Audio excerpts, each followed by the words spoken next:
Hello guys, my self अभिषेक वोरा। आज मैं discuss करने जा रहा हूँ जेई मेन 18 मार्च 2021 शिफ्ट 2 के ऑर्गेनिक केमिस्ट्री के पोर्शन को डिस्कस करने जा रहा हूँ। जैसे कि आप स्क्रीन में फर्स्ट क्वेश्चन देख रहे हैं, main products form during a reaction of 1 methoxy naphthalene with hydroiodic acid are. ये नेप्थलीन जो नेप्थलीन का डेरिवेटिव लिया गया है, इसको हाइड्रो आयोडिक एसिड कौन सा होता है स्टूडेंट्स?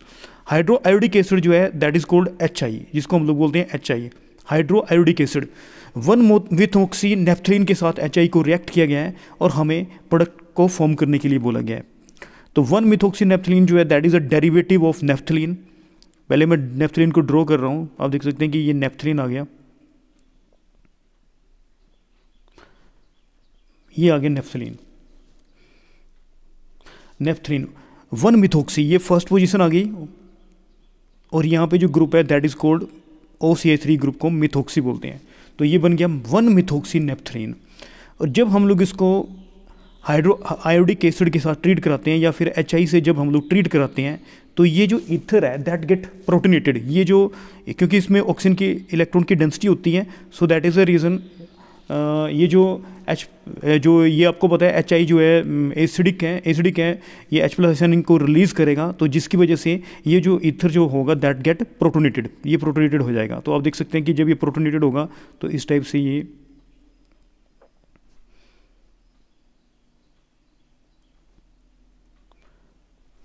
प्रोटोनेटेड होने के बाद आप देख सकते हैं कि ऐसे हो जाएगा।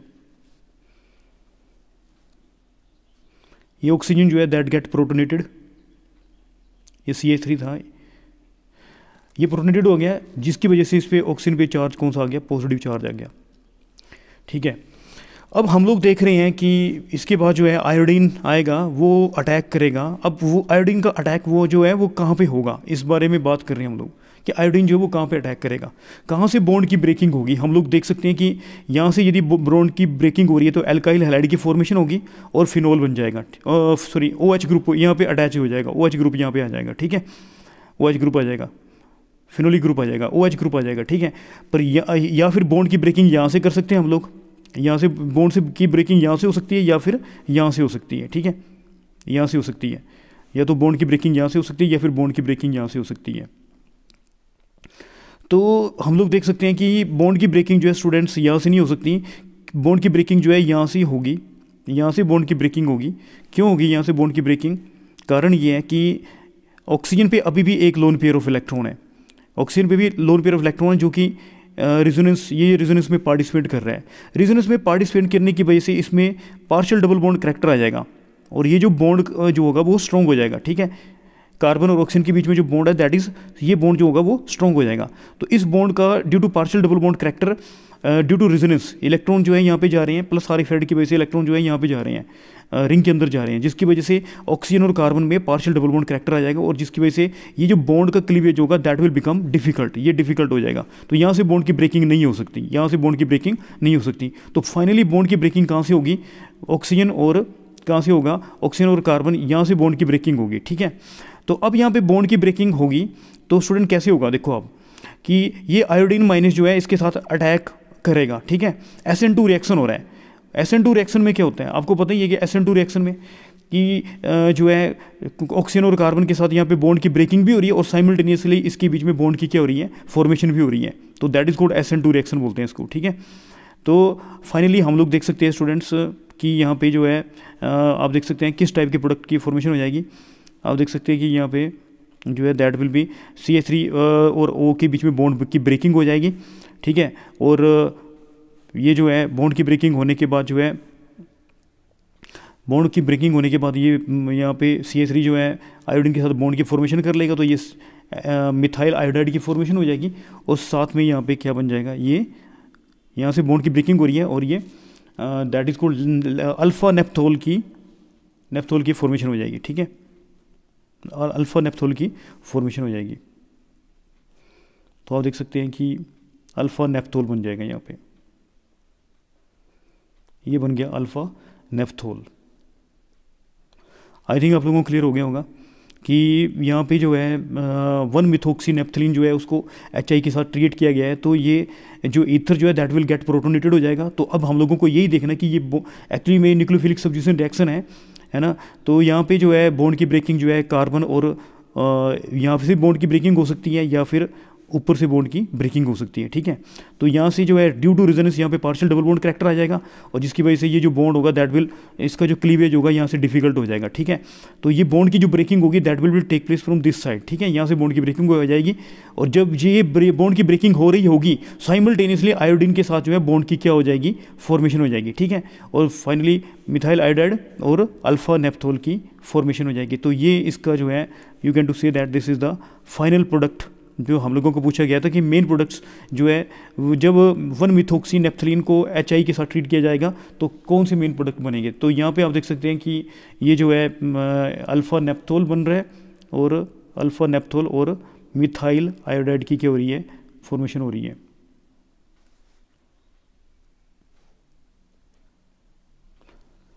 अल्फ़ा नेप्थोल और मिथाइल आयोडाइड की क्या हो रही है, फॉर्मेशन हो रही है, ठीक है। सेकंड क्वेश्चन में हम लोग डिस्कस कर रहे हैं an organic compound A on treatment with benzene sulphonyl chloride. तो फिर बेंजीन सल्फोनिल क्लोराइड जो है द्वारा फिर जो आपको ये क्वेश्चन आ चुका है, हिंसबर्ग रिएजेंट जो है दैट इज कोल्ड, उसको बेंजीन सल्फोनिल क्लोराइड बोलते हैं। बेंजीन सल्फोनिल क्लोराइड जो है दैट इज कोल्ड, उसको हिंसबर्ग रिएजेंट बोलते हैं। तो बेंजीन सल्फोनिल क्लोराइड क्या होता है, ये आ गया बेंजीन सल्फोनिल क्लोराइड SO2 और Cl, ये होता है, this is cold benzene sulphonyl chloride. इसको बोलते हैं that is cold Hinsberg reagent. क्या बोलते हैं इसको, हिंसबर्ग्स रिएजेंट। तो ये बार बार क्वेश्चन आ रहे हैं जेईई मेन में, हम लोग देख रहे हैं बार बार ये क्वेश्चन आ चुके हैं कि हिंसबर्ग रिएजेंट के बारे में कई क्वेश्चन आ चुके हैं। हिंसबर्ग रिएजेंट है ये जो हिंसबर्ग रिएजेंट है गिव्स कंपाउंड बी। जब एक कंपाउंड ऑर्गेनिक कंपाउंड ए को हिंसबर्ग रिएजेंट से ट्रीट किया जाता है तो हम लोगों को कंपाउंड बी मिलता है, ठीक है। और बी जो है वो सोलूबल है इन डाइल्यूट NaOH। जो बी कंपाउंड जो बना, क्योंकि बी कंपाउंड जो है वो NaOH में सोलूबल है, अल्कली में सोलूबल है, तो कंपाउंड ए के बारे में बताना है। तो स्टूडेंट सभी को पता होना चाहिए हिंसबर्ग टेस्ट जो है that is for the distinction of primary, secondary and tertiary amines, ठीक है। प्राइमरी अमीन जो है और सेकेंडरी अमीन जो है सल्फानामाइड की फॉर्मेशन करते हैं, और प्राइमरी अमीन जो है सोलबल होता है अल्कली में। ये जो सल्फानामाइड जो बनता है, बेंजीन सल्फानामाइड बनता है प्राइमरी अमीन का, वो अल्कली में सोलबल होता है, और जो सेकेंडरी अमीन से जो सल्फानामाइड बन रहा है वो इनसोलबल होता है QH में, और जो टर्शरी अमीन होता है उसका हिंसबर्ग रिएजेंट के साथ कोई भी रिएक्शन नहीं होता है। तो मैं आपको ये बता रहा हूँ कि क्या होता है इसमें। पहली चलो मैं आपको समझा देता हूँ कि प्राइमरी अमीन्स जो हैं वो से जो सल्फानामाइड मिलेगा वो अल्कली में सोलबल होगा। तो मैं ये रिएक्शन करवा रहा हूँ आप लोगों को। तो जैसे कि मैं जैसे कोई प्राइमरी अमीन के बारे में बात करूँ स्टूडेंट्स, जैसे कि ये आ गया प्राइमरी अमीन, ठीक है। प्राइमरी अमीन वो होता है जिसमें NH2 ग्रुप होता है, ठीक है। प्राइमरी अमीन जो वो है जिसमें कौन सा ग्रुप होगा, जो है NH2 ग्रुप जिसमें होगा। पहली बात मैं आप लोगों को थोड़ा सा क्लियर करवा देता हूँ कि जिसमें NH2 ग्रुप है स्टूडेंट्स, वो अमीन जो है दैट इज़ प्राइमरी अमीन होती है, ठीक है। और जिसमें NH ग्रुप होता है दैट इज़ कोल्ड, उसको कौन सी अमीन बोलते हैं, सेकेंडरी अमीन। और जो टर्शरी अमीन होती है उसमें क्या होता है, N होता है, उसको हम लोग क्या बोलते हैं, टर्शरी अमीन। तो आप लोग तीनों में क्या फ़र्क है, NH2 यदि अल्काइल ग्रुप के साथ NH2 ग्रुप अटैच है तो उसको प्राइमरी अमीन बोलेंगे, यदि NH अटैच है तो उसको सेकेंडरी अमीन, और यदि N अटैच है तो उसको हम लोग टर्शरी अमीन बोलेंगे, ठीक है। तो अब हम लोग देख रहे हैं जैसे कि primary amine, this is cold primary amine, आप लोगों को क्लियर हो गया होगा कि ये प्राइमरी अमीन है। तो यहाँ से क्या होता है, HCl बाहर निकल जाता है, तो ये सल्फानामाइड की क्या होती है, फॉर्मेशन होती है स्टूडेंट्स, सल्फानामाइड बनता है, ठीक है। सल्फानामाइड में कैसे होते हैं, देखो आप, ये सल्फानामाइड ऐसे बनता है, ये आ गया सल्फानामाइड।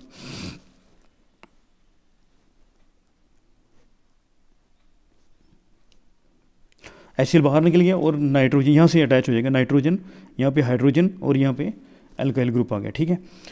और स्टूडेंट एक बात मैं बताना चाहता हूँ आप लोगों को कि जैसे यहाँ पे NaOH के बारे में बात की गई है कि इसमें NaOH में जो है ये NaOH में सोलबल होता है। क्या कारण है इसका सोलबल होने का, ये जो सल्फानामाइड बन रहा है that is called N alkyl benzene sulfonamide बोल रहे हैं।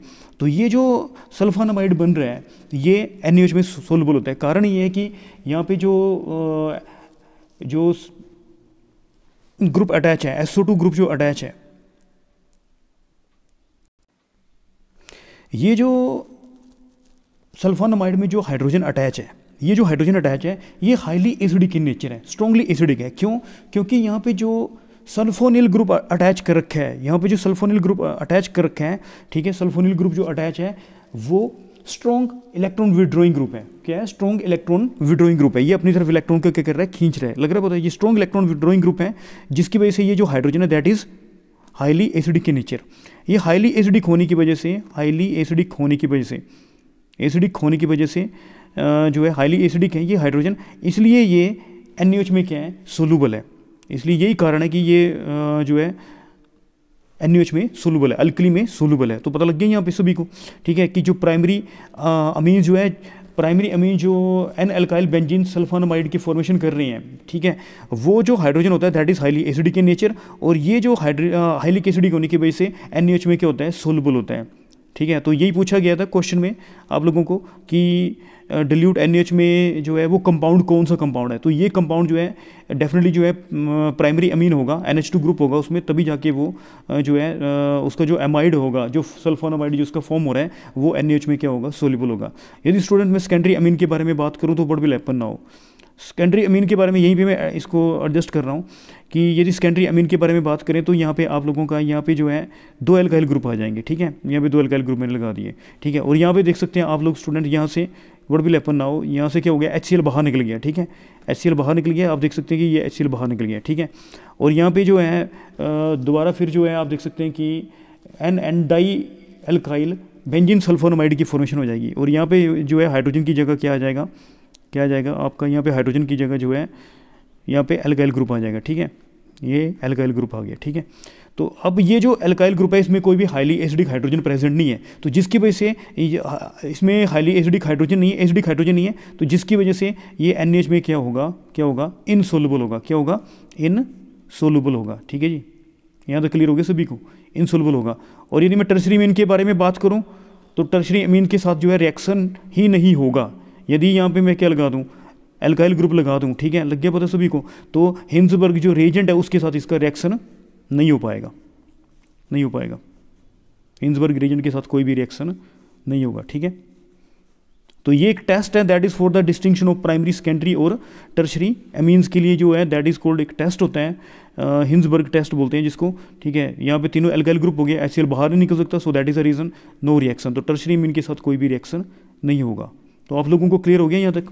ठीक है, तो आप देख सकते हैं कि बेंजीन सल्फोन जो जब हम लोग 8 कंपाउंड को बेंजीन सल्फोनिल क्लोराइड के साथ ट्रीट करते हैं तो आपको पता लग गया होगा प्राइमरी अमीन होगा, तभी जाके वहाँ पे एन अल्काइल बेंजीन सल्फोनामाइड की क्या होगी? फॉर्मेशन होगी, और उसमें हाईली एसिडिक हाइड्रोजन होने की वजह से वो डिल्यूट NaOH में क्या होगा? सोलुबल होगा। हो गया? क्लियर हो गया सभी को? तो प्राइमरी जो अमीन होगा, अमीनी जो है वो NaOH में, मतलब प्राइमरी अमीन से जो सल्फोनामाइड बन रहा है वही एल्कली में क्या होगा? सोलुबल होगा। तो हम लोगों को प्राइमरी अमीन को फाइंड आउट करना है। तो आप देख सकते हैं स्टूडेंट, ये तो टर्शरी अमीन है। ठीक है, ये कौन सी अमीन है? सेकेंडरी अमीन है, और ये भी जो है that is also secondary amine है, NH, है ना। और आप देख सकते हैं कि 4th ऑप्शन में स्टूडेंट ये जो है आपकी प्राइमरी अमीन है। सो दैट इज़ द रीज़न ये प्राइमरी अमीन जो है, ये टेस्ट ये जो है प्राइमरी अमीन से जो बना हुआ जो सल्फोनामाइड होगा, एन अल्काइल बेंजीन सल्फोनामाइड होगा, वही NaOH में क्या होगा? सोलुबल होगा। तो ऑप्शन 4 जो है दैट इज़ इसका करेक्ट आंसर होगा। तो 4th जो है इसका फाइनल आंसर होगा। स्टूडेंट एक बार फिर ये क्वेश्चन जो है आ रहा है फैब में, ये क्वेश्चन पहले पूछा जा चुका है। इस टाइप का क्वेश्चन ये है कि थोड़ा सा फ़र्क है इस क्वेश्चन में। ईल्ड के बारे में पूछा गया है, उसमें पूछा गया था कि जो मेटा नाइट्रो एनिलीन जो है वो क्यों फॉर्म हो रहा था ज़्यादा, क्यों इसका अमाउंट जो इतना ज़्यादा फॉर्म हो रहा था, इसके बारे में पूछा गया था। ठीक है, तो इसको हम लोग देख रहे हैं स्टूडेंट्स। आपको पता है कि जो एनिलीन में जो NH2 ग्रुप जो होता है दैट इज़ कॉल्ड, जो एनिलीन में जो NH2 ग्रुप है उसमें इलेक्ट्रॉन जो नाइट्रोजन पे लोन पेयर ऑफ इलेक्ट्रॉन है, ये इलेक्ट्रॉन जो है रेजोनेंस इफेक्ट की वजह से जो है प्लस आर इफेक्ट की वजह से इलेक्ट्रॉन जो है बेंजीन को प्रोवाइड करवाता है, जिसकी वजह से ऑर्थो और पैरा पे इलेक्ट्रॉन की डेंसिटी जो है वो इंक्रीज़ करती है। तो जिसकी वजह से ऑर्थो नाइट्रो एनिलीन और पैरा नाइट्रो एनिलीन की क्या होनी चाहिए? फॉर्मेशन होनी चाहिए। ठीक है, पर यहाँ पे आप देख रहे हो स्टूडेंट्स कि अनएक्सपेक्टेडली आप देख सकते हो कि मेटा नाइट्रो एनिलीन की भी क्या हो रही है? फॉर्मेशन हो रही है। ठीक है, तो इसका कारण क्या है? क्यों ये इतना ज़्यादा बन रहा है? इसकी वजह से जो ऑर्थो का अमाउंट जो है वो काफ़ी ज़्यादा कम हो गया है। ऑर्थो का जो अमाउंट होता है, ऑर्थो नाइट्रो एनिलीन का जो अमाउंट है वो कितना होता है यहाँ पे 2% होता है, ठीक है। ऑर्थो और जो मेटा का जो और जो सबसे ज़्यादा जो परसेंटेज होती है वो किसकी होती है, पैरा नाइट्रो एनिलीन की होती है, दैट इज़ 51% होती है, ठीक है। और जो मेटा नाइट्रो एनिलीन है उसकी जो परसेंटेज होती है वो कितनी होती है, 47% होती है, ठीक है। तो ये परसेंटेज है, ये यील्ड आपको दे रखी है यहाँ पे, ठीक है। तो एक्चुअली में जो मेटा नाइट्रो एनिलीन बनने का कारण ये है कि ये जो रिएक्शन जो है वो एसिड की प्रेजेंस में हो रहा है। HNO3 और H2SO4 जो है आपको पता है एसिडिक करेक्टर हैं, स्ट्रॉन्ग एसिड्स हैं, ठीक है, जिसकी वजह से ये जो NH2 ग्रुप होता है यहाँ पे, NH2 ग्रुप जो है यहाँ पे एनिलीन पे H+ आयन की जो है जब आते हैं इसके ऊपर, ठीक है, एसिड से H+ आयन होने की वजह से एनिलीनियम आयन की फॉर्मेशन हो जाती है। किसकी फॉर्मेशन हो जाती है, ये इससे कंबाइन करके एनिलीनियम आयन बनाता है। ये एनिलीनियम आयन जो है दैट इज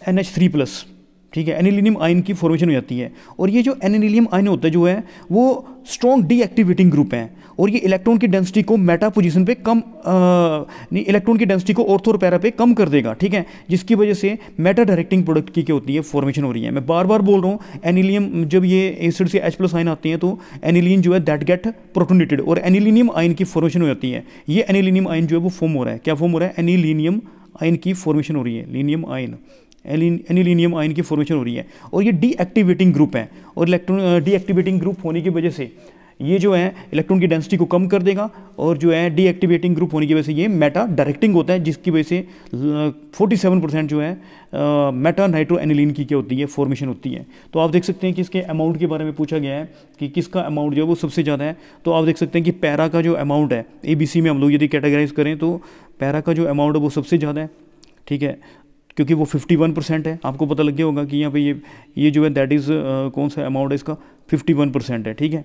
तो C जो है उसका अमाउंट सबसे ज़्यादा होगा, ठीक है। उसके बाद जो आएगा आपका यहाँ पे जो है मेटा नाइट्रो जो एनिलीन है उसका अमाउंट आ रहा है B बोल रहे हैं जिसको हम लोग, ठीक है।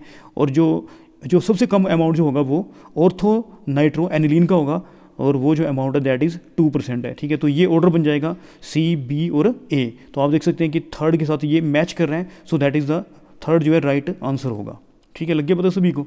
तो जो पैरा नाइट्रो एनिलीन है उसका अमाउंट सबसे ज़्यादा है, और उसके बाद जो है सबसे कम अमाउंट जो होगा वो ऑर्थो नाइट्रो एनिलीन का होगा, और 47% जो है वो मेटा नाइट्रो एनिलीन का होगा, ठीक है। तो ये आप देख सकते हैं कि थर्ड के साथ मैच कर रहे हैं, तो थर्ड जो है राइट आंसर होगा। स्टूडेंट नेक्स्ट क्वेश्चन में आप देख रहे हैं कि यहाँ पे साइक्लोहेक्सेनोन लिया गया है, साइक्लोपेंटेनोन लिया गया है, सॉरी 5 है ना, साइक्लोपेंटेनोन लिया गया है, ठीक है। साइक्लोपेंटेनोन लेने के बाद क्या हो रहा है, आप देख सकते हैं क्या हो रहा है। साइक्लोपेंटेनोन के 2 मॉलिक्यूल्स लिए गए हैं, साइक्लोपेंटेनोन के 2 मॉलिक्यूल्स लिए गए हैं, उसको डाइल्यूट NaOH के साथ ट्रीट किया गया है और एसिडिक मीडियम किया गया है, और फिर उसको फाइनली हीट किया गया है। तो हीट करने का मतलब वहाँ से वाटर का रिमूवल हो रहा है, ठीक है, और कंडेंसेशन प्रोडक्ट की क्या हो रही है, फॉर्मेशन हो रही है, ठीक है। तो ये कौन सा रिएक्शन है, आप देख सकते हैं कि ये जो रिएक्शन है that is intermolecular aldol condensation का एग्जांपल है, ठीक है। तो इसको मैं आपको बता रहा हूँ कैसे होगा। ये आ गया साइक्लोपेंटेनोन, OH की प्रेजेंस यहाँ पे है, OH- आयन जो है एसिडिक हाइड्रोजन को रिमूव करवाता है। आप लोगों को सभी को पता है ये जो कार्बन है, ये फंक्शन ग्रुप CO के बाद जो carbon that is called alpha carbon है, ठीक है। ये अल्फा हाइड्रोजन को ऑब्सिड कराएगा, स्टूडेंट्स ऑब्सिड कराएगा, so that is the reason आप देख सकते हैं कि इस टाइप से एनाइन की फॉर्मेशन हो जाएगी, ठीक है। तो ये एक एनाइन बन गया, ठीक है।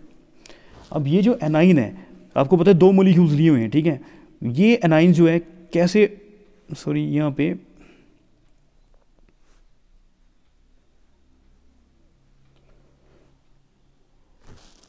कैसे अटैक करेगा, आपको पता है ऑक्सीजन की इलेक्ट्रोनेगेटिविटी ज़्यादा है, इसलिए इस पर पार्शियल डेल चार्ज आएगा और उस पर पार्शियल पॉजिटिव चार्ज आएगा, और ये जो एनाइन है इस यहाँ पे अटैक करेगा, ठीक है। तो आप देख सकते हैं कि व्हाट विल हैपन नाउ, और यहाँ से ये जुड़ जाएंगे दोनों,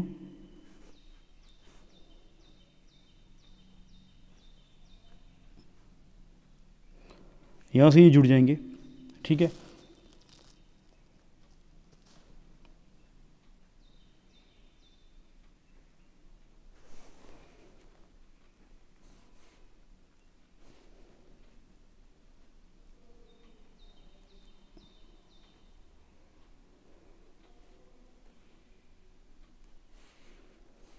यहाँ से ये जुड़ जाएंगे, ठीक है। यहाँ से जुड़ गए, ठीक है। और ऑक्सीजन जो इलेक्ट्रॉन जो है दैट विल बी कहाँ पे शिफ्ट हो जाएंगे, इस ऑक्सीजन पे इलेक्ट्रॉन जो है वो शिफ्ट हो गए, ठीक है। ऐसे हो जाएगा। और ये H प्लस साइन गेन करेगा, तो आप देख सकते हैं कि क्या हो जाएगा यहाँ पे,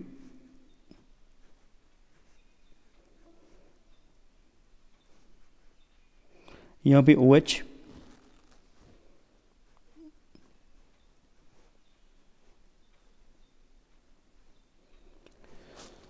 अब जो है हीटिंग करवाई जा रही है, तो आपको पता है कि ये बीटा हाइड्रोक्सी जो है कीटोन की क्या हो रही है, बीटा हाइड्रोक्सी कीटोन की क्या हो रही है, फॉर्मेशन हो रही है। या तो बीटा हाइड्रोक्सी एल्डिहाइड बनता है या फिर बीटा हाइड्रोक्सी कीटोन बन रहा है यहाँ पे ना, कीटोनिक है, बीटा हाइड्रोक्सी कीटोन की फॉर्मेशन हो रही है। जब डिहाइड्रेशन होगी, ये कार्बन जो है that is called alpha carbon है, ठीक है। ये आपको फंक्शनल ग्रुप के बाद जो कार्बन है दैट इज अल्फा कार्बन, और ये जो कार्बन है दैट इज कौन सा है, बीटा। तो यहाँ से हाइड्रोजन निकलेगा, अल्फा से हाइड्रोजन निकलेगा और बीटा से OH ग्रुप निकलेगा, और डिहाइड्रेशन हो जाएगी जब हीटिंग करेंगे, ठीक है। तो इस टाइप के एक कंडेंसेशन प्रोडक्ट की फॉर्मेशन हो जाएगी, इस टाइप से एक कंडेंसेशन प्रोडक्ट बन जाएगा, ठीक है।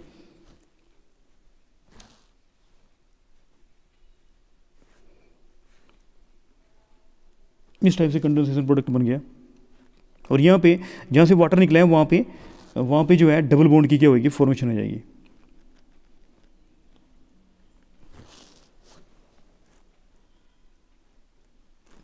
तो हम लोगों को आइडेंटिफाई करने के लिए बोला गया था स्टूडेंट्स, जैसे कि क्वेश्चन में जैसे आप देख सकते हैं कि X और Y, कि जब dilute NH के साथ फॉर्म होगा तो ये जो है दैट इज़ कोल्ड, ये X बन जाएगा, ये X बनेगा, ये X होगा। और जब इसमें से क्या होगा,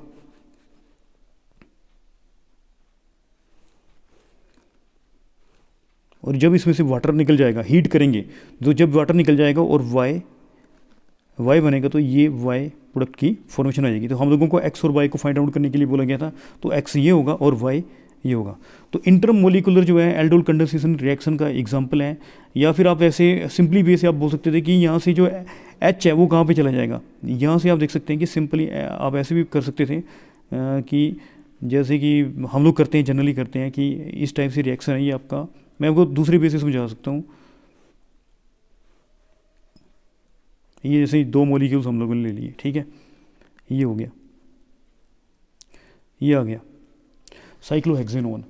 और ये आपको पता है ये कार्बन के बाद जो ये फंक्शनल ग्रुप के बाद जो कार्बन होता है दैट इज़ अल्फा कार्बन बोलते हैं।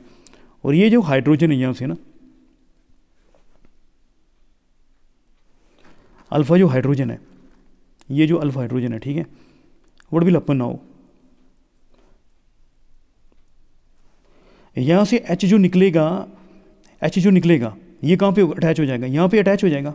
तो आप देख सकते हैं कि ऐसे कंडेंसेशन हो जाएगा, जहाँ से H निकलता है वो कार्बन जो है, जहाँ इस कार्बन के साथ क्या होगा, ये इस कार्बन के साथ क्या होगा, ये यहाँ पे अटैच हो जाएगा। तो आप देख सकते हैं कि इस टाइप से प्रोडक्ट बनेगा, ऐसे भी समझ सकते हैं हम लोग। क्यों, आप लोगों को याद होगा स्टूडेंट्स कि जब हम लोग रिएक्शंस करते हैं कैसे होता है वो रिएक्शन, जैसे मैं CH3CHO के बारे में बात करूँ तो क्या होता है, CH3CHO का रिएक्शन कैसे करवाते हैं हम लोग, CHO एल्डोल कंडेंसेशन कैसे हुआ था उसका, इसको मैंने लिख दिया यहाँ पे, CH3CHO दोनों सेम लिए मैंने, CH2CHO, ठीक है। ये आप देख सकते हैं कि what will happen now, CHO मैं थोड़ा सा ऐसे लिख रहा हूँ, ठीक है, समझाने के लिए आपको बता रहा हूँ, CHO, ये जो अल्फा हाइड्रोजन है ये यहाँ पे चला जाता है, ठीक है। और इस टाइप से कंडेंसेशन होता है, CH3 ऊपर आ गया OH, और ये ऐसे ही रहेगा CH यहाँ पे आ गया, और यहाँ से जुड़ जाएगा ये वाला, ठीक है, क्या बन जाएगा CH2CHO, ठीक है, ये कार्बन के साथ जुड़ गया। तो इसी तरह से आप देख सकते हैं कि ऐसे बनेगा ये हाइड्रोजन जो है, आप देख सकते हैं कि इसका ये जो हाइड्रोजन है यहाँ पे जा रहा है, ठीक है, और यहाँ से ये और ये पोजीशन जो है वो अटैच हो जाती है, ठीक है।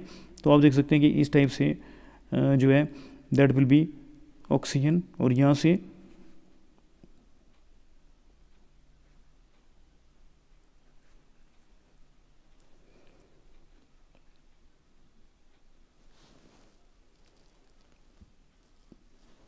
यहाँ पे हाइड्रोजन शिफ्ट हो चुका है और यहाँ पे क्या बन जाएगा OH।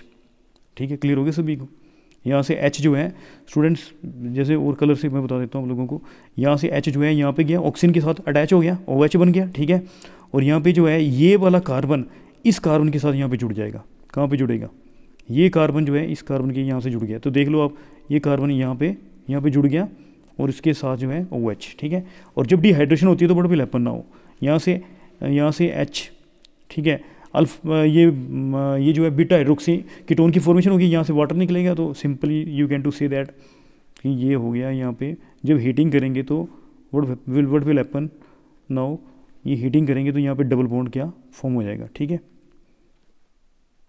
तो इस टाइप की फॉर्मेशन हो जाएगी। तो आप देख सकते हैं कि ये X है, ये पूछा गया था X, और ये दूसरा ये Y। ठीक है, हीटिंग से पहले क्या बन रहा था और उसके हीटिंग के बाद क्या बन रहा था। ठीक है, तो ये इस टाइप से प्रोडक्ट की फॉर्मेशन हो जाएगी। स्टूडेंट नेक्स्ट क्वेश्चन है, डेफिशिएंसी ऑफ विटामिन के कॉजेज। विटामिन के की डेफिशिएंसी की वजह से क्या हो सकता है? तो विटामिन के जो है ब्लड के साथ रिलेटेड है, क्योंकि विटामिन के की यदि डेफिशिएंसी हो रही है तो ब्लड क्लोटिंग का टाइम जो है वो इंक्रीज़ हो जाएगा, ब्लड क्लोट नहीं हो पाएगा, बॉडी से बहुत सारे ब्लड का लॉस हो जाएगा। तो विटामिन के जो है ब्लड क्लोटिंग के लिए जो है ब्लड क्लोटिंग करवाता है। ठीक है, तो यदि विटामिन के की डेफिशिएंसी हो जाएगी तो जो ब्लड क्लोटिंग का जो टाइम होगा वो इंक्रीज़ हो जाएगा। तो ये बिल्कुल ये बायोमोलिक्यूल से क्वेश्चन लिया गया है। एक जो टेबल है जिसमें विटामिन केमिकल नेम्स दिए गए हैं, उनका डेफिशिएंसी डिजीज़ और सोर्स ऑफ विटामिन, ये एक टेबल दिया हुआ है, उसमें सभी विटामिन के बारे में बताया गया है। A, B1, B2, B6, B12, C, D, E, K, इनके केमिकल्स नेम, इनकी डेफिशिएंसी की वजह से कौन कौन सी डिजीज़ होती है और सोर्स ऑफ विटामिन उनके क्या है, मतलब तो ये उस टेबल में से बायोमोलिक्यूल में से लिया गया है। तो आप इस टेबल को जरूर ध्यान से देखें। ठीक है, तो डेफिशिएंसी ऑफ विटामिन के कॉजेज, फाइनल रिजल्ट आ गया, फाइनल आंसर जो होगा increase in blood clotting time, increase in blood clotting time, that is the final answer. अब ये जो मैच लिस्ट 1 और 2 को बोला गया है, तो ये जो है केमिस्ट्री इन एवरीडे लाइफ से लिया गया है। इसमें एंटी फर्टिलिटी ड्रग के बारे में पूछा गया है कि एंटी फर्टिलिटी ड्रग कौन सी है। तो जो नॉर्दनड्रोन जो है दैट इज़ एंटी फर्टिलिटी जो है ड्रग है, ये थर्ड के साथ मैच कर रहा है। नॉर्थनड्रोन जो है एक सिंथेटिक प्रोजेस्टेरोन डेरिवेटिव होता है जो कि एंटी फर्टिलिटी ड्रग की तरह यूज़ किया जाता है ना, वाइडली यूज जो होता है एंटी फर्टिलिटी ड्रग की तरह यूज़ होते हैं। ठीक है, नॉर्थनड्रोन एंटी फर्टिलिटी ड्रग। दूसरा आ गया एंटीबायोटिक।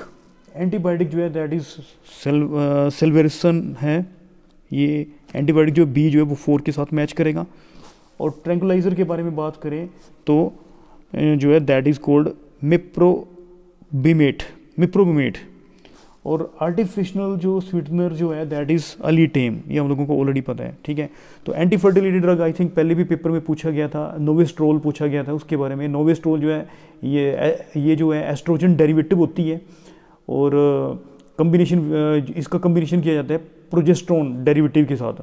तो नोवेस्ट्रोल जो ड्रग है that is also anti fertility drug जो है उसके बारे में पूछा गया मुझे लगता है।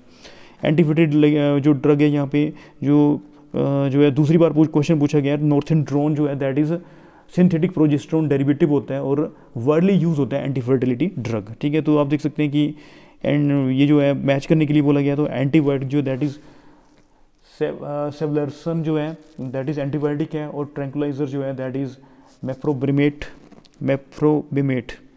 और आर्टिफिशियल स्वीटनर तो हम लोगों को पता ही है कि एलिटेम जो है दैट इज़ आर्टिफिशियल स्वीटनर है। नेक्स्ट क्वेश्चन के बारे में बात करें, बेंजोइक एसिड का ब्रोमिनेशन करवा रहा है, मेटा ब्रोमो बेंजोइक एसिड की फॉर्मेशन हो रही है। ठीक है, तो इसमें हम लोगों को बोला गया है कि consider the above reaction where 6.1 gram benzoic acid is use to get 6.1 gram benzoic acid से जब यूज़ होता है तो 7.8 ग्राम जो है मेटा ब्रोमो बेंजोइक एसिड की फॉर्मेशन होती है। और परसेंटेज यील्ड बोला गया है प्रोडक्ट के निकालने के लिए। ठीक है, तो आप देख रहे हैं स्टूडेंट्स कि दोनों में जो है यहाँ पे स्टाइक्योमेट्री इक्वल है, दोनों के 1 मोल है, तो दोनों के मोल्स जो हैं इक्वल हैं। यदि मैं बेंजोइक एसिड के मोल निकाल लूँ तो मेटा ब्रोमो बेंजोइक एसिड के भी उतने ही मोल आ जाएंगे। ठीक है, तो मैं निकाल रहा हूँ स्टूडेंट, सबसे पहले जो है मैं निकाल रहा हूँ मोल्स निकाल रहा हूँ। किसके मोल्स निकाल रहा हूँ? बेंजोइक एसिड के मोल्स निकाल रहा हूँ। मोल्स ऑफ बेंजोइक एसिड है ना, moles of benzoic acid, moles of benzoic acid. तो बेंजोइक एसिड के जो मोल्स हो किसके इक्वल होगा, मास इन ग्राम ओवर मोलिकुलर मास, ठीक है। मास इन ग्राम कितना दे रखा है हम लोगों को, 6.1 दिए हुआ है, और इसका जो मोलिकुलर मास होता है दैट इज़ 122 होता है, ठीक है। कार्बन का जो मास होगा वो 12 होगा, हाइड्रोजन का 1, ऑक्सीजन का 16 और ब्रोमीन का 18, ठीक है। ब्रोमीन का 80, ब्रोमीन का एटॉमिक मास कितना होता है 80, ठीक है। और जब इसको ऐड किया गया, ठीक है, सभी को, जब बेंजोइक एसिड में आपको मैंने बता दिया कि कार्बन का जो मास है वो 12 है, हाइड्रोजन का 1, ऑक्सीजन का 16 और ब्रोमीन का 80, ठीक है। तो मोल्स ऑफ बेंजोइक किसके इक्वल होगा, मास इन ग्राम ओवर मोलिकुलर मास। तो आपको बताया मैंने अभी कि दोनों के जो है बेंजोइक एसिड और मेटा ब्रोमो बेंजोइक एसिड के 1 मोल है, तो दोनों के मोल्स जो है वो इक्वल है। तो जितने मोल्स बेंजोइक एसिड के होंगे उतने ही moles meta bromo benzoic acid के भी उतने ही मोल्स होंगे। तो यहाँ पे मैंने निकाल लिए बेंजोइक एसिड के, तो यही मोल्स जो है that will be equal to किसके इक्वल होगा, moles of meta bromo, moles of meta bromo benzoic acid, bromo benzoic acid. यहाँ तक क्लियर हो गया सभी को। तो दोनों के मोल्स होंगे वो इक्वल होंगे, ठीक है, यहाँ तक क्लियर है, ठीक है। तो अब हम लोगों को निकालना पड़ेगा वेट निकालना पड़ेगा किसका, वेट निकालना पड़ेगा मेटा ब्रोमो बेंजोइक एसिड का, वेट निकालेंगे, ठीक है। तो वेट आ जाएगा मेटा ब्रोमो बेंजोइक एसिड का weight of meta bromo benzoic acid का जो वेट आएगा वो किसके इक्वल आएगा, बेंजोइक एसिड।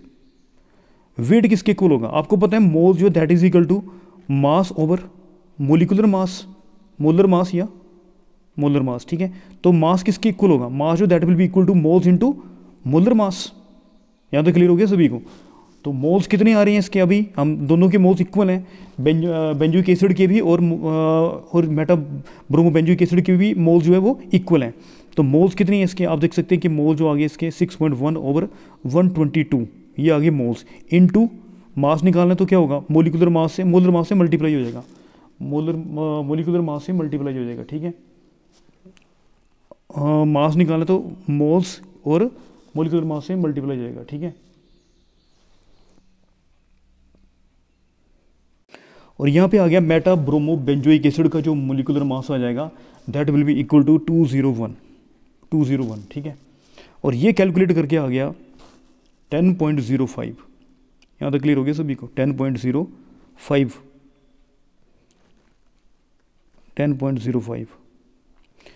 तो आपको क्लियर हो गया होगा कि हमने क्या निकाला, अभी क्या निकाला, मास निकाला हम लोगों ने। किसका मास निकाला, मास निकाला हम लोगों ने wait of meta bromo benzoic acid. तो वो मास कैसे निकला, मास निकला students, mass is equal two moles into molecular mass या मोलर मास, ठीक है, मोलर मास। मोल्स कितने निकले हुए थे, मोल्स निकले थे इसके बेंजोइक एसिड के इक्वली थे, ये आगे मोल्स। और जो मोलिकुलर मास जो है मेटा ब्रोमो बेंजोइक एसिड का वो कितना आ रहा है, 201 आ रहा है, ठीक है।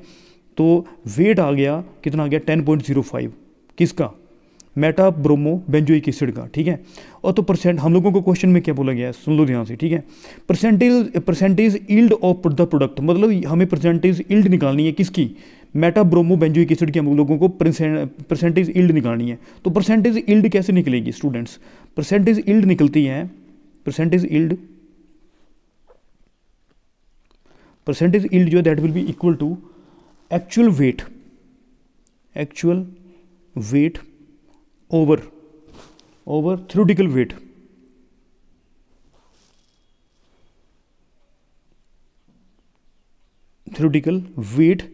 इनटू 100, ठीक है।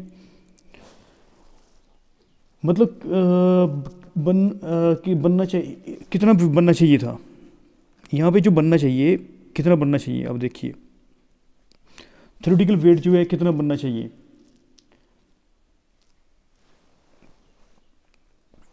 कितना बनना चाहिए थ्योरेटिकल, मतलब कितना बनना चाहिए, ये बनना चाहिए था, ये बनना चाहिए 10.05 थ्योरेटिकल वेट, मतलब जितना बनना चाहिए, ठीक है।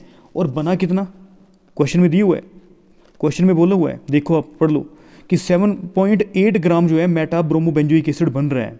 6.1 ग्राम बेंजोइक एसिड जो है जब वो यूज़ हो रहा है, 6.1 ग्राम जो बेंजोइक एसिड यूज़ हो रहा है, तो 7.8 ग्राम जो है मेटा ब्रोमोबेंजोइक एसिड की फॉर्मेशन हो रही है। तो पता लग गया यहाँ तक, ठीक है। तो बना कितना, तो जो बना दैट इज़ कितना आ गया यहाँ पे 7.8 इंटू 100। हो गया, क्लियर हो गया सभी को, ठीक है। तो जब हम लोगों ने इसको सोल्व किया तो ये बना, इसकी जो परसेंटेज ईल्ड आ गई, परसेंटेज ईल्ड जो होगी दैट इज़ 77.61 के करीब होगी, ठीक है। तो पता लग गया सभी को कि जब, सिंपल सी बात है, क्वेश्चन में बोला गया है कि 6.1 ग्राम जो बेंजोइक एसिड जो है उससे जो 7.8 ग्राम जो है मेटा ब्रोमोबेंजोइक एसिड बन रहा है, ठीक है। तो उसकी परसेंटेज ईल्ड निकाला गया था, निकालने के लिए बना गया था, ठीक है।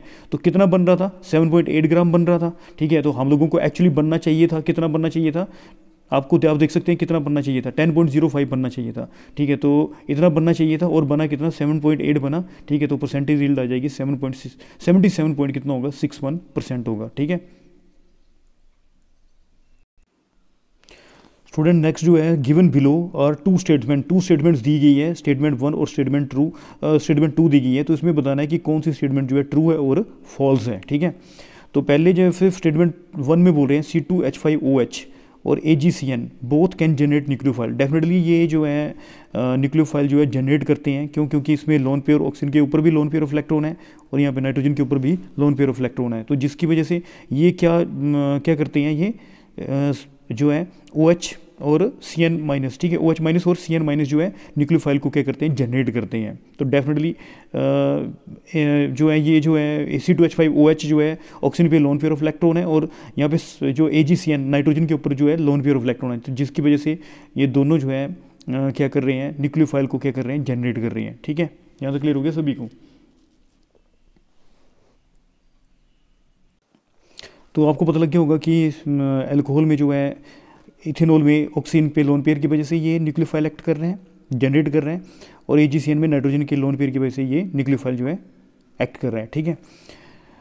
अच्छा, तो ये दोनों जो है न्यूक्लियोफाइल को जनरेट कर सकते हैं। तो स्टेटमेंट जो 1 जो है दैट इज़ ट्रू स्टेटमेंट है, ठीक है। उसके बाद जो मैं बात कर रहा हूँ स्टेटमेंट 2 के बारे में, potassium cyanide and AgCN both will generate nitrile. क्या दोनों जो है जनरेट करेंगे, नाइट्राइल जनरेट करेंगे? तो ये बात गलत है स्टूडेंट्स। क्यों? क्योंकि आपने एल्काइल हैलाइड की जो केमिकल प्रॉपर्टीज़ जो है उसमें पढ़ा होगा आप लोगों ने कि जब हम लोग एल्काइल हैलाइड का रिएक्शन करवाते हैं पोटाशियम साइनाइड के साथ, और एल्काइल हैलाइड का रिएक्शन करवाते हैं किसके साथ, AgCN के साथ, तो व्हाट विल हैपन? एक्चुअली में क्या है, मैं एक बात आपको बताना चाहता हूँ कि ये जो ग्रुप है दैट इज़ कोल्ड साइनाइड जो है दैट इज़ कोल्ड, इसको हम लोग बोलते हैं एम्बिडेंट ग्रुप। क्या? एम्बिडेंट ग्रुप है, ये एम्बिडेंट न्यूक्लियोफाइल है। क्यों? क्योंकि ये कार्बन के थ्रू भी कोऑर्डिनेटेड हो सकते हैं और नाइट्रोजन के थ्रू भी क्या हो सकते हैं, कोऑर्डिनेटेड हो सकते हैं। तो वो न्यूक्लियोफाइल जो कि जिनकी एक से ज़्यादा जो है अटैकिंग साइट्स होती है, वो न्यूक्लियोफाइल जो कि मोर देन वन साइड से ज़्यादा अटैक कर सकता है, एक से ज़्यादा साइड से वो अटैक कर सकता है, उसको हम लोग क्या बोलते हैं, एम्बिडेंट न्यूक्लियोफाइल बोलते हैं। तो CN माइनस जो है एम्बिडेंट न्यूक्लियोफाइल है। ये मतलब कार्बन के थ्रू कोऑर्डिनेटेड भी हो सकते हैं और नाइट्रोजन के थ्रू भी कोऑर्डिनेटेड हो सकता है, ठीक है। तो अब हम लोग देख रहे हैं एल्काइल हैलाइड की जो हम लोगों ने केमिकल प्रॉपर्टीज़ पढ़ी थी उसके बारे में, कि जब हम लोग एल्काइल हैलाइड को पोटाशियम साइनाइड के साथ ट्रीट करते थे तो व्हाट विल हैपन? जब एल्काइल हैलाइड को पोटाशियम साइनाइड के साथ ट्रीट करते थे तो एल्काइल साइनाइड की फॉर्मेशन होती थी, एल्काइल साइनाइड बनता था, ठीक है, एल्काइल साइनाइड बनता था और ये हो गया KX बार हो गया, ठीक है। और जब हम लोग AgCN के साथ करते थे तो एल्काइल आइसोसाइनाइड की क्या होती थी फॉर्मेशन, क्या बनता था, एल्काइल आइसोसाइनाइड NC, ठीक है, प्लस AgX बाहर होता था, ठीक है। तो ऐसा क्यों हो रहा है स्टूडेंट्स? ऐसा होने का कारण क्या है? क्यों? क्योंकि ये जो पोटाशियम साइनाइड जो है that is cold ionic compound है, आयनिक कंपाउंड है। तो ये जो है कैपेबल है, इसमें कार्बन के थ्रू भी अटैक हो सकता है और आयनिक कंपाउंड होने की वजह से ये जो है दोनों तरफ से अटैक कर सकता है।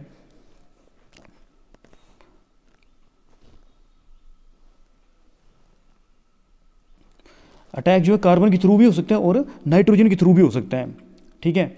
तो यहाँ पे क्या हो रहा है कि ये जो अटैक जो हो रहा है दैट इज़ थ्रू, किसके थ्रू होगा, कार्बन के थ्रू जो है, कार्बन के थ्रू जो है ये जुड़ेगा, CN जो है साइनाइड जो है वो किसके थ्रू जुड़ रहा है, कार्बन के थ्रू जुड़ रहा है। क्यों? क्योंकि कार्बन कार्बन जो बॉन्ड है, देखो यदि ये कार्बन के थ्रू जुड़ेगा तो कार्बन कार्बन बॉन्ड की फॉर्मेशन होगी, यदि नाइट्रोजन के थ्रू जुड़ेगा तो नाइट्रोजन कार्बन बॉन्ड की क्या होगी, फॉर्मेशन होगी। ठीक है, तो कार्बन जो कार्बन और कौन सा बोला, कार्बन नाइट्रोजन बॉन्ड की फॉर्मेशन होगी। तो कार्बन कार्बन जो बॉन्ड है वो ज़्यादा स्ट्रॉन्गर है as compare to carbon nitrogen bond से ज़्यादा स्ट्रॉन्गर है, इसलिए एल्काइल साइनाइड की क्या हो रही है, फॉर्मेशन हो रही है। किसकी फॉर्मेशन हो रही है, एल्काइल साइनाइड बन रहा है, एल्काइल साइनाइड। इसलिए जब पोटाशियम साइनाइड के साथ एल्काइल हैलाइड को रिएक्ट करवाया जाता है तो एल्काइल साइनाइड की क्या होती है, फॉर्मेशन होती है। क्यों? क्योंकि ये आयनिक कंपाउंड है, ये बॉन्ड जो है कार्बन के थ्रू भी बन सकता है और नाइट्रोजन के थ्रू भी बन सकता है, पर कार्बन कार्बन जो बॉन्ड है वो ज़्यादा स्ट्रॉन्गर है एज कम्पेयर टू किससे, कार्बन नाइट्रोजन बॉन्ड से। ये जो कार्बन कार्बन जो बॉन्ड है दैट इज़ मोर स्ट्रॉन्गर। ठीक है, लग गया पता सभी को? तो इसलिए एल्काइल साइनाइड की क्या होती है, फॉर्मेशन होती है। और AgCN के साथ हम लोग बात करें, व्हाट विल हैपन, AgCN जो है वो कोवलेंट कंपाउंड है। तो इसमें क्या होता है कि नाइट्रोजन के ऊपर लोन पेयर ऑफ इलेक्ट्रॉन होता है, बस नाइट्रोजन के ऊपर होगा। इसमें जो है नाइट्रोजन जो है कैपेबल है डोनेट करने को, इलेक्ट्रॉन जो है डोनेट करने के लिए फ्री आसानी से फ्रीली जो है इलेक्ट्रॉन जो है वो डोनेट कर सकता है। कौन? नाइट्रोजन आसानी से इलेक्ट्रॉन डोनेट कर सकता है। तो जिसकी वजह से यहाँ पे जो है क्या होगा, एल्काइल आइसोसाइनाइड की क्या होगी, फॉर्मेशन होगी। लग रहा है पता सभी को? इतना क्लियर हो गया सभी को? इसलिए यहाँ पे एल्काइल क्या बनेगा, एल्काइल आइसोसाइनाइड बनेगा, एल्काइल आइसोसाइनाइड बनेगा। पता लग गया यहाँ तक? ठीक है, तो ये कोवलेंट कंपाउंड है, इसमें नाइट्रोजन जो है फ्रीली इलेक्ट्रॉन जो है डोनेट कर सकता है, जिसकी वजह से एल्काइल आइसोसाइनाइड की फॉर्मेशन होगी। तो जो पोटाशियम साइनाइड जो है वो क्या बना रहा है, साइनाइड बना रहा है, और जो AgCN जो है वो क्या बना रहा है, एल्काइल आइसोसाइनाइड बना रहा है। ठीक है, तो स्टेटमेंट आप देख सकते हैं, ध्यान से पढ़ें तो आप स्टेटमेंट जो है क्या लिखी हुई है, KCN and AgCN both will generate nitrile. Cyanide वाले कंपाउंड को ही नाइट्राइल बोलते हैं। ठीक है, तो पोटाशियम साइनाइड जो नाइट्राइल बना रहा है, ठीक है, पर वो जो AgCN जो है वो आइसोसाइनाइड बना रहा है। ठीक है, तो पोटाशियम साइनाइड ही नाइट्राइल बना सकते हैं स्टूडेंट्स, पोटाशियम साइनाइड जो है वही नाइट्राइल बना सकते हैं। ठीक है, AgCN जो है वो नाइट्राइल की फॉर्मेशन, AgCN जो है वो नाइट्राइल की फॉर्मेशन नहीं कर सकता, इसलिए स्टेटमेंट 1 जो है वो ट्रू है और स्टेटमेंट 2 जो है वो फॉल्स है। स्टूडेंट नेक्स्ट क्वेश्चन है, in the reaction of hypobromite with amide the carbonyl carbon is loss as hypobromite with amide. तो ये जो रिएक्शन है students, Hoffmann bromide degradation reaction है, उसमें मैं आपको बता रहा हूँ क्या हो रहा है। उस रिएक्शन में RCONH2 एमाइड जो होता है वो ब्रोमीन के साथ रिएक्ट करता है इन प्रेजेंस ऑफ NaOH। ये 4 मॉलिक्यूल्स होते हैं NaOH के साथ, NaOH के 4 मॉलिक्यूल्स होते हैं। तो इसमें जो है प्राइमरी अमीन की फॉर्मेशन होती है RNH2। ठीक है, और साथ में Na2CO3 कार्बोनेट बाहर निकलता है, Na2CO3, और 2 मॉलिक्यूल जो है NaBr के बाहर निकलेंगे, और साथ में जो है दैट इज़ वाटर, 2 मॉलिक्यूल जो है वाटर के होंगे। ठीक है, यहाँ तक क्लियर हो गया सभी को? तो ये आप देख सकते हैं कि ये एक डिग्रेडेशन रिएक्शन है। RCONH2 से यहाँ पे किसका लॉस हो रहा है, कार्बोनिल कार्बन का लॉस हो रहा है। डेफिनेटली कार्बोनिल कार्बन का क्या हो रहा है, लॉस हो रहा है। ठीक है, कार्बोनिल कार्बन का लॉस हो रहा है। क्यों? आप देख सकते हैं कि यहाँ पे कार्बोनिल कार्बन नहीं है। ठीक है, कार्बोनिल कार्बन का लॉस किस फॉर्म में हो रहा है स्टूडेंट्स, किस फॉर्म में हो रहा है? आप देख सकते हैं कि ये कार्बोनेट की फॉर्म में हो रहा है। किस फॉर्म में हो रहा है? कार्बोनेट की फॉर्म में हो रहा है। तो इसका जो फाइनल आंसर होगा वो फर्स्ट होगा कि in the reaction of hypobromite with amide, hypobromite with amide carbonyl carbon is loss in the form of carbonate. किस फॉर्म में लॉस होगा? कार्बोनेट की फॉर्म में लॉस होगा। तो फर्स्ट जो है इसका राइट आंसर होगा। स्टूडेंट नेक्स्ट क्वेश्चन है, given below are the 2 statement दी गई है, स्टेटमेंट 1 और स्टेटमेंट 2, और आपको फाइंड आउट करना है कि कौन सी स्टेटमेंट ट्रू है और फॉल्स है, या दोनों स्टेटमेंट जो है ट्रू है। स्टेटमेंट 1 बोल रही है, non biodegradable waste are generated by the thermal power plant. जो थर्मल पावर प्लांट्स होते हैं वो जो है नॉन बायोडिग्रेडेबल वेस्ट जो है वो प्रोड्यूस करते हैं, जनरेट करते हैं। तो थर्मल पावर प्लांट जो है वो फ्लाई ऐश को प्रोड्यूस करते हैं, और जो फ्लाई ऐश जो है फ्लाई ऐश को प्रोड्यूस करते हैं, और फ्लाई ऐश जो है वो नॉन बायोडिग्रेडेबल होती है। तो ये जो स्टेटमेंट जो है वो फर्स्ट जो है ट्रू है। उसके बाद बोला गया स्टूडेंट्स, जैसे कि आप देख रहे हैं कि स्टेटमेंट 2 के बारे में बोला गया है, एट्रोफिकेशन का ये जो है एक और क्वेश्चन पूछा गया है, पहले भी पूछ चुके हैं ये। तो स्टेटमेंट 2 बोल रहा है कि बायोडिग्रेडेबल डिटर्जेंट्स लीड्स टू इट्रोफिकेशन। इट्रोफिकेशन क्या होता है? इट्रोफिकेशन में क्या होता है, जो एक्वेटिक जो लाइफ होती है, एक्वेटिक लाइफ में जो एक्वेटिक एनिमल्स होते हैं, इट्रोफिकेशन की वजह से उस लेक में, उस पॉन्ड में ऑक्सीजन की कमी हो जाती है। ऑक्सीजन की कमी की होने की वजह से वो जो एनिमल्स होते हैं दैट विल बी, उनकी जो लाइफ को मतलब खतरा हो जाता है, वो मर जाते हैं, मर सकते हैं या मर जाते हैं, ठीक है। तो इट्रोफिकेशन की वजह से ऑक्सीजन की जो है डेफिशिएंसी की वजह से जो एक्वेटिक जो लाइफ होती है दैट विल गेट डिस्टर्ब्ड, ठीक है। तो होता क्या है कि जो बायोडिग्रेडेबल डिटर्जेंट जब जाते हैं पॉन्ड्स वगैरह में, तो माइक्रो ऑर्गेनिज्म जो है उसको डिग्रेड करते हैं, डिकम्पोज करते हैं। उस प्रोसेस में ऑक्सीजन जो है कंज्यूम होती है, तो जिसकी वजह से उस लेक या पॉन्ड में ऑक्सीजन की डेफिशिएंसी हो जाती है, और that is the reason aquatic life जो है दैट विल गेट डिस्टर्ब्ड।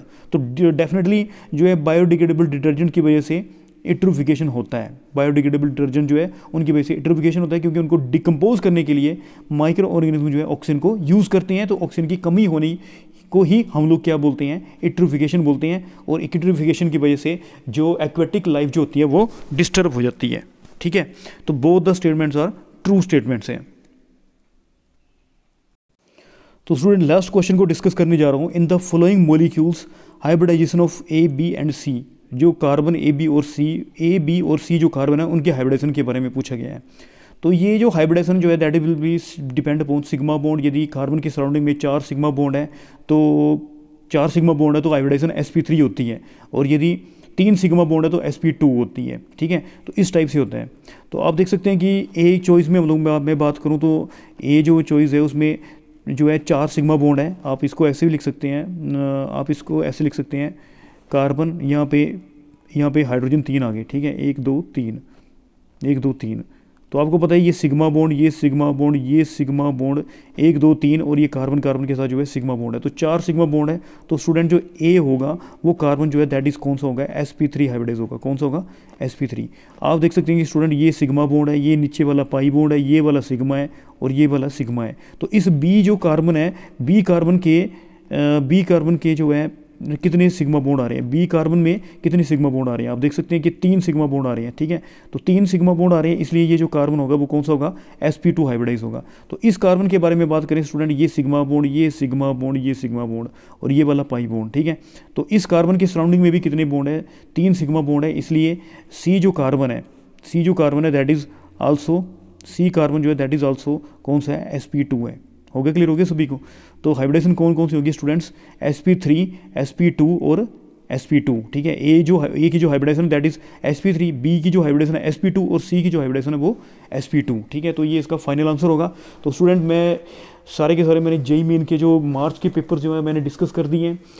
अब जो फोर्थ कमिंग जो अप्रैल में पेपर्स आने वाले हैं उसमें आप लोगों ने केमिस्ट्री इन एवरीडे लाइफ पे फोकस करना है पूरा, ठीक है। एनसीईआरटी को एक एक लाइन को ध्यान से पढ़ना है कि कौन कौन सी मेडिसिन्स हैं, ठीक है, कौन कौन सी ड्रग्स में कौन कौन से जो है कौन कौन सी क्लासिफिकेशन में कौन कौन सी ड्रग्स यूज़ हो रही हैं उनके नाम याद करने हैं, ठीक है। और कौन कौन सी विटामिन जो भी आपके विटामिन वगैरह दिए हुए हैं, ठीक है, उसकी डेफिशिएंसी की वजह से कौन सी प्रॉब्लम हो सकती है, कौन सी डिजीज़ हो सकती है, ठीक है। और जो है और जो एनवायरमेंटल से भी क्वेश्चन आप आ रहे हैं, ज़्यादातर मोस्टली स्टूडेंट जो है इन चीज़ों पे फोकस नहीं करते हैं। Chemistry in everyday life, biomolecules और एनवायरमेंट पे ज़्यादा स्टूडेंट फोकस नहीं करते हैं, ठीक है। तो इन पे फोकस करें और एक एक लाइन को ध्यान से पढ़ें और काफ़ी मेहनत करें। तो काफ़ी जो अगला जो अप्रैल का पेपर आने वाला है वो मोस्टली इन्हीं में से क्वेश्चन आएंगे, ठीक है। आप देख सकते हैं कि जैसे मेटा ब्रोमो एनिलीन का क्वेश्चन आया था, ठीक है। एक में पूछा गया ईल्ड के बारे में पूछा गया था, एक में दूसरे में पूछा गया था कि मेटा ब्रोमो एनिलीन क्यों बन रहा है, क्योंकि उसमें एनिलीनियम आयन था वो जो डीएक्टिवेट कर रहा था, जिसकी वजह से मेटा ब्रोमो एनिलीन की क्या हो रही थी, फॉर्मेशन हो रही थी, ठीक है। इस बार ईल्ड के बारे में पूछा गया। तो क्वेश्चन जो है आप देख सकते हैं कि मतलब कि वही रिपीट हो रहे हैं। हिंसबर्ग टेस्ट में फिर बार बार क्वेश्चन आ रहे हैं, होममैन ब्रोमाइड डिग्रेडेशन के क्वेश्चन आ रहे हैं, ठीक है। तो आप देख सकते हैं कि क्वेश्चन जो है वही जो आप लोग ये पेपर जो हैं जो जेईई मेन के हो रहे हैं इनको ध्यान से समझे करें और तभी ईजिली आपकी तैयारी हो जाएगी, ठीक है। Thank you for watching.